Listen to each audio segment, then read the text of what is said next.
ئەوە هەر بە تەنیا شەقام و گەڕەک و کوچە و کۆڵانەکانی بەغدانین وەک خۆیان نەماون و شەڕ و ئاشوب جوانی ژیانی تێدا کوشتون و دیمەنەکانی تەڵەق کردوون.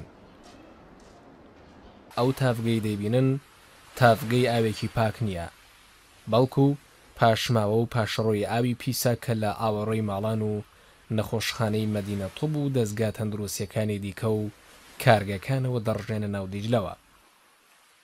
ئەوە جگەلەوەی ڕوخساری سروشتی ئەو ناوەیان شێواندووە ڕووبارەکەیشیان لێخن کردووە. ئەو ڕووبارە لە سنگی چیاکانی کوردستانەوە بە زەڵاڵی و وەک تافگەی کەفچڕ هەڵدەقڵێ، کەچی لێرە شێلوو بووە و ئاوەکەی بووەتە سەرچاوەی نەخۆشی و پەتا بۆ خەڵکەکە. ئەو ڕووبارەی ڕۆژگارێک بۆ زۆر شاعیری ناسرا و سەرچاوەی سروش و داهێنان بوو، وەکەوەی کە محەممەد مەهدی جەواهیری شاعیری ناسراوی عەرەب و دۆستی کورد لە وەصفی دجلەدا نووسیوێتی: وەدیجلة تەمشی على هەونها وەیەمشی ڕەخیەن عەلەیها الصبا. دیجلە کە بۆ شارێکی وەکو بەغدا بریتە لە مێژوو بیرەوەری و لە هەناوی خۆیدا چەندین سەربوردە و یادەوەری مرۆڤەکانی ئەو شارەی هەڵگرتووە، کەچی هەمان ئەو ڕووبارە کە سەرچاوەکەی لە باکووری کوردستانە و بەشێکی زۆریشی بە قوڵایی خاکی کوردستاندا تێدەپەڕێ و دوای بڕینی 1850 کیلۆمەتر دەڕژێتە شەتڵعەرەب، مەگەر سەربوردەی بەشکردنی وڵات و فرمێسکی دابڕان، ئەگینا وێناچێ کورد بیرەوەری شیرینی لەگەڵ ئەو ڕووبارەدا هەبێت. لەمبارەی و ئەحمەد عارفی هۆزانوانی باکووری کوردستان لە لاواندنەوەی ڕووباری دیجلەدا دەڵێت: ئاوی هەمرەوات بەستوویەتی، دیجلە 4-5 بۆتە سەهۆڵ، ئاو لە بیرەوە دەردەهێنین، چایش لە بەفر دەم دەکەین. دایکم سەریەشەکەی وەک نهێنی پەنهان دەکات، دەڵێ باە بەهار تێدەپەڕێ.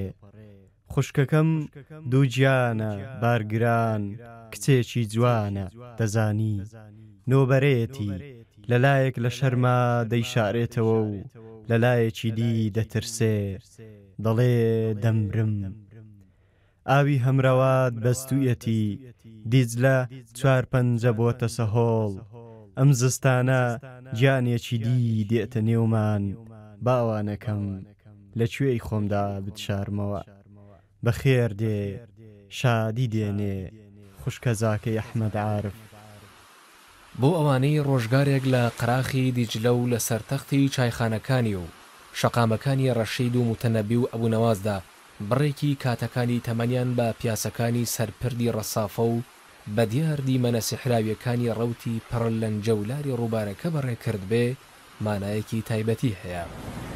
یادگاری زۆر خۆشم هەیە لەگەڵ دجلە، هەر بۆیە زوو زوو دێم و لێرەدا دەنیشم، یادی ئەو ڕۆژانە دەکەمەوە لەگەڵ خۆشەویستەکەم بووم، بەمە زۆر ئاسوودە دەبم. تەنها دجلە ئاگای لە من بوو، یادگاریم زۆرە لەگەڵی، کە دێمە ئێرە وەک خۆشەویستێکی خۆم گلەی لێ دەکەم، جاروبار هەست دەکەم ئەویش وەک من دڵڕەنجاوە. ئەوە قەراخی دیجلێ لە بەغدا، بەڵام نە ئەوانەی بیرەوەریان لەو شوێنە هەیە دڵخۆشن بە دیجلە ئێستا و نە دیجلەش بە پاک و خاوێنی خۆیەوە دەنازێت. من زۆر دڵگرانم لێی، زۆرم خۆش دەوێ، بەڵام زۆر تووڕەم لێی، چونکە وەکو جاران نییە، با بڕوە.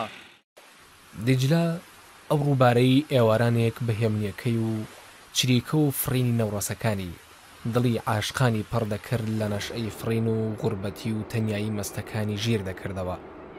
ئەو ڕووبارەی بەنسی درەخت و قامی شەڵانەکانی بۆ خێزانەکان هەوارگەی پشوو ئاسوودەی و بە سامانی ماسی و ڕوخساری گەشتیاری خۆی بۆ کاسبکارانی ڕەوەماسی و قەیاغ و بەلەماوان سەرچاوی بژێوی و گوزەران بوو، بۆ وەرزشوان و مەلەوانەکانی شانۆی نمایشی توانا و شانازی هونەری خۆنواندن بوو، کەچی وەکو دیمەنەکان پێمان دەڵێن بەهۆی وێرانیەکانی دوای جەنگ و تیرۆر و شەڕی تایفی و مەزەبی ئێستا چ دیجلە و چ بەغدایش جوانی و سەرنجڕاکێشی جارانیان نەماوە و وەکو ڕێبوارێکی دڵشکا و جێژوانێکی خاپور و بێناز دڵی ڕەنجێنراوی یەکتری دەدەنەوە.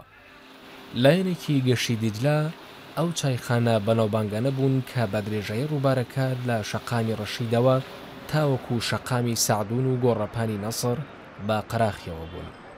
ئەو چایخانانەی جمەیان لە میوان دەهات و بۆنی چای بەهێل و دووکەڵی نێرگیلا کاسی کردبوون.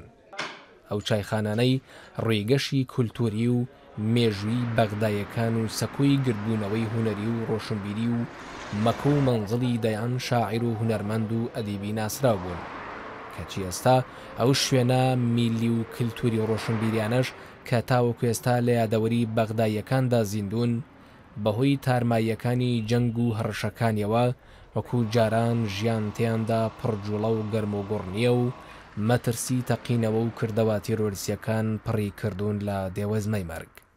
ڕووباری دیجلە کە لە چیاکانی باکووری کوردستان هەڵدەقڵێ بە شارەکانی بێسمیل و حەسەنکێف و جەزیرەی ئەو بەشەی کوردستاندا تێدەپەڕێ. لەوێوەش دەڕژێتە وڵاتی سووریا و بە درێژایی 50 کیلۆمەتر بە دەوروبەری قامیشلۆدا تێدەپەڕێت و لە سنووری پێشخاپور دێتە ناو خاکی عێراقەوە. دیجلە لە شاری کووت دەبێتە دوو بەش و دوجار لە شارۆچکەی قورنەی باشووری عێراق لەگەڵ فورات یەکدی دەگرنەوە و شەتڵ عەرەب پێک دێنن. درێژایی دیجلە کە 1850 کیلۆمەترە 1400 کیلۆمەتری بە ناو خاکی عێراقدا و بە شارەکانی مووسڵ و بەعقوبە و بێجی و تکریت و سامەڕا و بەغدا و کووت و مەدائین و عیمارە و قورنەدا تێدەپەڕێت. سەردەمانێک دوو پاڵاوگەی مەزنی ئاو لەسەر دیجلە هەبوون کە سەرچاوەی دابینکردنی ئاوی خاوێنی خواردنەوەی دانیشتوانی بەغدا بوون. بەڵام فڕۆکە جەنگیەکانی ئەمریکا لە کاتی هێریشیان بۆ سەر و شارە ئەو دوو پاڵاوگەیان کردا مانگێکی سەربازی و تێکیاندان. ئەوانەی دەیان بینن پاشماوەی ئەو بەلەم و قەیاغەت تێکشکاوانن کە لە ڕابردوودا ڕۆژانە بە زادیم سەرۆسەریان بە گەشتیاران دەکرد و سەرچاوی بژێوی خاوەنەکانیان بوون.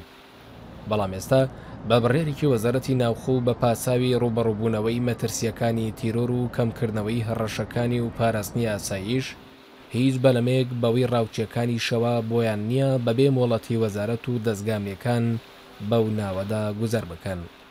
بەلەمی شکاو بەجێما و کوچە و کۆڵانی چۆڵ و سەرڕێش لە زبڵ و خاشاک، شەقامی ڕەنگپەڕی و لە ترسی تەقینەوە، ڕوخساری ماندوو بێتاقەتی مرۆڤەکان، هەموو ئەوانە و زۆر دیمەنی دیکەی ناجۆری ئاماژەن بۆەوەی کە چیتر بەغدا لە خەیاڵی دانیشتوانەکەیدا داروسەلامی نێو لاپەڕەکانی مێژوونیە و دیجلەیش چیدی کە ئەو ڕووبارە کەفچڕەنیە شیری ژیانی لێبڕژێت.